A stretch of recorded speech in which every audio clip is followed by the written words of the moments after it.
Hi, I'm Kim Fuller. I'm owner and founder of Fuller Life Concepts, where I help you stay accountable to your goals. There are tons of reasons and barriers and excuses that we give that keep us from reaching our goals. And I can think of many off the top of my head as to why I didn't reach my goals. But there may be some reasons that are real, but maybe we haven't noticed them or paid attention. And these reasons are also killing us slowly.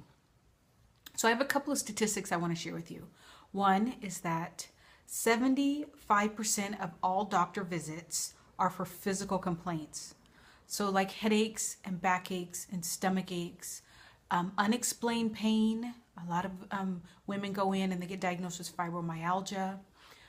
There's also some other complaints around accidents and fatigue and sleep problems. Do any of these sound familiar to you? And here's another statistic that 80% of accidents that happen, industrial accidents, are due to stress. Okay, one more statistic. 90% of primary care physician visits are related to stress complaints.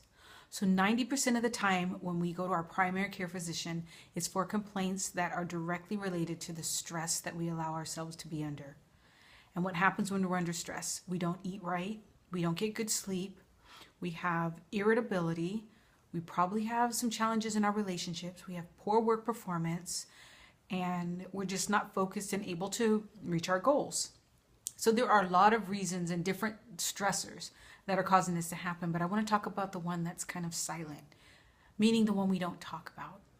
You may not even realize that you have this silent killer happening. And that would be unresolved trauma. Unresolved trauma is one of the silent killers. It's causing us to have a lot of health issues, and it's also diminishing our ability to improve our lives and reach our goals in the way in which we want. If you look back and you dig deep and you peel back the onion, you realize sometimes our belief systems are directly related to some unresolved trauma we had in our past. I put it into 4 categories: emotional, medical, vicarious, and physical. And one of the things that happens is our body has this natural ability to keep ourselves safe, using adrenaline and other chemicals in our bodies. And there's a fight, a flight, or freeze reaction. However, after we have that reaction to whatever the stressor was, our bodies need to shake and tremble. We also need to talk about whatever the experience was. But what is it that we typically do? And we don't talk about it, and we do everything we can to keep our bodies from trembling. So both the verbal purging of this excess chemical in our body and the physical purging of this excess chemical in our body doesn't happen. But it needs to, and it should. And so I want to begin giving you some ideas around what kinds of areas in the 4 that I gave you do you have any trauma, and how do we begin purging it so that it no longer is a barrier to the kinds of life we deserve. Because I do believe a fuller life is possible. And I also want to let you know that once you begin to uncover any traumatic experiences that you had, there's no what we call ball sizing, meaning there's no trauma that was more important than another. If somebody had been experienced a traumatic injury based on a car accident, and yours was an emotional injury because you got divorced, your body doesn't know the difference. The chemicals don't know the difference.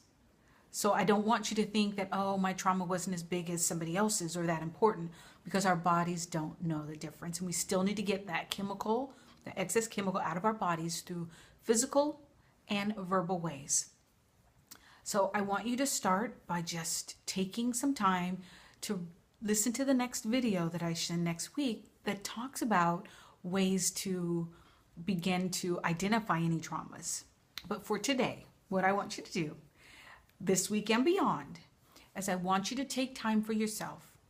Just start off with 30 seconds where you just have some quiet time to just breathe and relax. Set a timer so you can verify for yourself that it was 30 seconds. Because I know that we underestimate time or overestimate depending on whether or not it benefits us. Because I know that I used to tell myself, oh, I can hold my breath for over a minute. When I actually didn't set the timer, I did not realize how long 30 seconds was. So I highly recommend that you set a timer, begin with 30 seconds. You want to expand that time where it's just quiet. You can meditate, you can close your eyes and just breathe. It doesn't matter. But you need to begin slowing yourself down, giving yourself some personal care and love and attention. And that's your assignment for this week and beyond. Give yourself a little bit of time. As we begin talking about traumas, you're going to need to use that in order to keep yourself from getting agitated again. And so that's going to be one of the soothing techniques that we use. So I'm Kim Fuller with Fuller Life Concepts, and I do believe a fuller life is possible. And I will see you next week with more information and strategies around how to manage that silent killer. Bye for now.